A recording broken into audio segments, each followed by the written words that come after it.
আসসালামু আলাইকুম viewers, welcome back to my another new video. আজ আমরা স্ট্রাকচার ক্লাস নিয়ে আলোচনা করব। Okay viewers, let's get started. আমার যাওয়া উচিত ছিল, তোমার কথা বলা উচিত ছিল, তার ওখানে আসা উচিত ছিল, ছেলেটির গাড়িটি কেনা উচিত ছিল। আমরা প্রতিদিন এই ধরনের বাক্যগুলো বলে থাকি। তাহলে শুরু করা যাক। ইংরেজিতে স্ট্রাকচার ব্যবহার করে কিভাবে বলবো?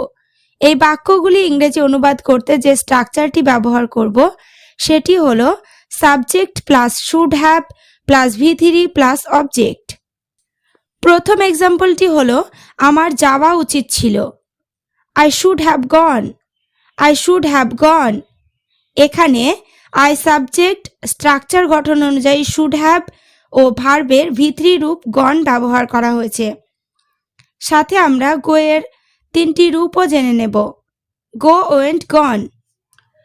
পরের এক্সাম্পলটি চলো দেখে নিই। তোমার কথা বলা উচিত ছিল। You should have spoken, you should have spoken.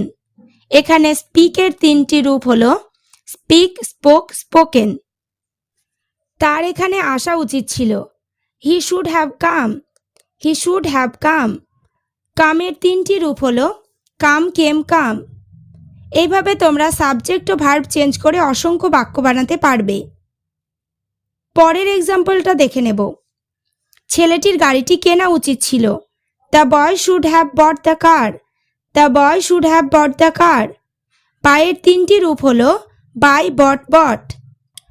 আশা করি তোমরা এই স্ট্রাকচারটি বুঝতে পেরেছো। কয়েকটি বাক্য তোমাদের প্র্যাকটিসের জন্য দেওয়া হলো। তোমার দেখা করা উচিত ছিল। রহিমের ইংরাজিতে কথা বলা উচিত ছিল। তার কাজটি করা উচিত ছিল। এই ধরনের বাক্যগুলি ইংরেজিতে কি হবে কমেন্ট বক্সে কমেন্ট করে জানিও। ওকে ভিউয়ার্স, আজ এই পর্যন্ত। চ্যানেলটিতে নতুন হলে চ্যানেলটি সাবস্ক্রাইব করো, লাইক, শেয়ার, কমেন্ট করতে ভুলো না।